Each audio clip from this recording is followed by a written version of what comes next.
Desde criança, a gente ouve histórias sobre um lugar de fogo eterno onde o diabo ri e as almas gritam. Mas e se o inferno não for bem um lugar, e sim um estado? Um estado da nossa própria consciência? E se o fogo não vier de Deus, mas de nós mesmos? Hoje a gente vai mergulhar a fundo nas camadas teológicas do abismo para tentar entender uma das ideias mais complexas e, vamos dizer, aterrorizantes da humanidade. Para desvendar esse mistério, nosso roteiro vai seguir 5 passos. Primeiro, a gente vai lá nas raízes bíblicas. Depois, vamos ver a virada filosófica que trouxe o inferno para dentro da gente. Aí, a gente entra no grande debate: é um lugar ou um estado? Em seguida, exploramos outras visões sobre o destino final. E, para fechar, vamos ver como a psicologia moderna interpreta tudo isso. Ok, vamos começar do começo. Para entender essa discussão, a gente precisa primeiro entender a linguagem original. A Bíblia não fala de inferno com uma palavra só, não. Na verdade, são vários termos, e cada um quer dizer uma coisa bem diferente. E essa distinção aqui é crucial. O Hades, que vem do grego, é tipo um lugar temporário de punição, sabe? Para onde as almas dos perdidos iriam antes do julgamento final. Já a Geena, que era o nome de um vale perto de Jerusalém, onde rolava sacrifício com fogo, e o tal do Lago de Fogo, bom, esse já simboliza uma destruição final irreversível. E ainda tem o abismo, que na Bíblia funciona mais como uma prisão para demônios, não tanto para almas humanas. E toda essa ideia de um destino final está amarrada na doutrina de que existem 2 ressurreições. A primeira é a ressurreição da vida, para os justos. A segunda é a ressurreição da condenação. Essa é para os ímpios, que daí encaram o que o Apocalipse chama de segunda morte. E o que é isso? É a separação total e definitiva de Deus, que nessa visão é a própria essência do inferno. Mas essa imagem de um inferno com fogo e tudo mais não é a única que existe. Um dos maiores pensadores do cristianismo, Agostinho de Hipona, simplesmente iniciou uma revolução nesse pensamento. Ele trouxe o inferno para dentro da alma. Olha só essa citação das confissões dele. Agostinho está descrevendo aqui um tormento psicológico absurdo. Ele não está falando de um demônio com um tridente. Ele está falando do horror de se olhar no espelho, de encarar a si mesmo, a própria falha. Para ele, o pecado não era só uma ofensa a Deus, era uma agressão contra si mesmo, uma fratura na alma. Porque, para Agostinho, o mal não é uma coisa, não é uma entidade que existe por aí. O mal moral é, na verdade, a ausência do bem.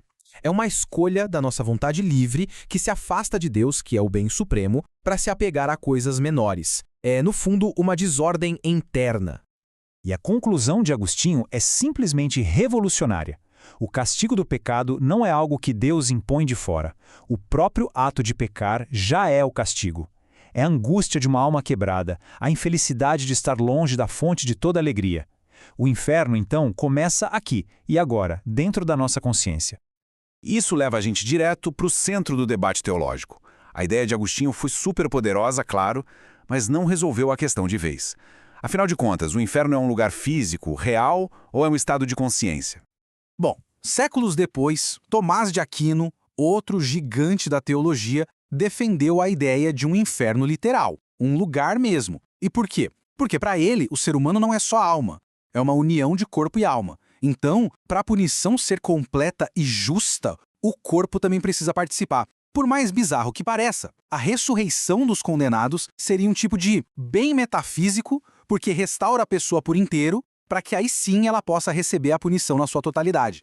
E aqui a divisão fica muito clara. De um lado, a tradição ocidental, muito influenciada por Aquino, que tende a ver o inferno como um lugar mesmo, quase um CEP do sofrimento. Do outro lado, a ortodoxia oriental tem uma visão fascinante. Para ele, céu e inferno não são lugares diferentes. São a mesma coisa, a presença constante e amorosa de Deus. A diferença está em como cada alma vive essa presença. Para quem ama a Deus, é o paraíso. Para quem o odeia, essa mesma presença divina é um tormento que não acaba.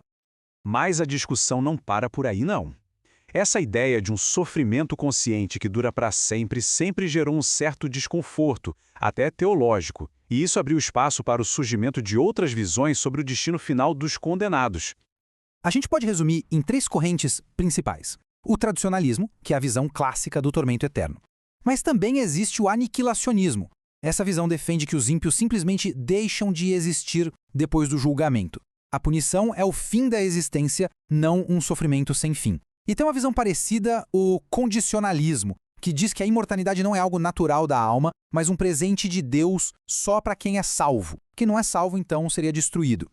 E toda essa jornada dos textos antigos e debates teológicos nos traz finalmente para a mente moderna. Como é que a psicologia, principalmente a de Carl Jung, olha para esses conceitos todos? Deuses, demônios, inferno. Jung soltou essa frase provocadora. Os deuses tornaram-se doenças. É uma frase forte, né? O que ele queria dizer com isso? Basicamente, ele argumentava que, com o declínio da religião no mundo moderno, aquelas energias psíquicas poderosas que a gente projetava em deuses ou demônios não sumiram. Elas só mudaram de nome. O processo, segundo ele, foi mais ou menos assim. Antigamente, deuses e demônios eram vistos como forças externas, reais. Com a dessacralização do mundo, a gente perdeu a crença literal neles. Só que os fatos psíquicos, as energias e os arquétipos que criaram esses mitos continuam aqui, no nosso inconsciente. Hoje, em vez de falar que alguém está possuído por um demônio, a gente diz que a pessoa sofre de um complexo, de uma fobia, de uma obsessão. Os deuses viraram doenças. E desse jeito, o inferno ganha um novo significado. Ele se torna uma metáfora poderosa para os estados mais sombrios que a gente pode experimentar. É o abismo da culpa que não tem perdão, da solidão, da angústia existencial, o tormento de uma consciência que não consegue fugir de si mesma. Aquele inferno de Agostinho, como um estado da alma, encontra um eco perfeito na psicologia profunda. E isso nos traz de volta a nossa pergunta lá do começo, só que agora com muito mais bagagem. Ao longo dessa análise, a gente viu o inferno se transformar de um lugar de fogo para um estado de angústia interna, de uma punição que vem de fora para uma consequência da nossa própria vontade. Então, se o inferno é, no fim das contas, um abismo que a gente cava dentro de nós mesmos, a pergunta que fica no ar é de quem é a responsabilidade final.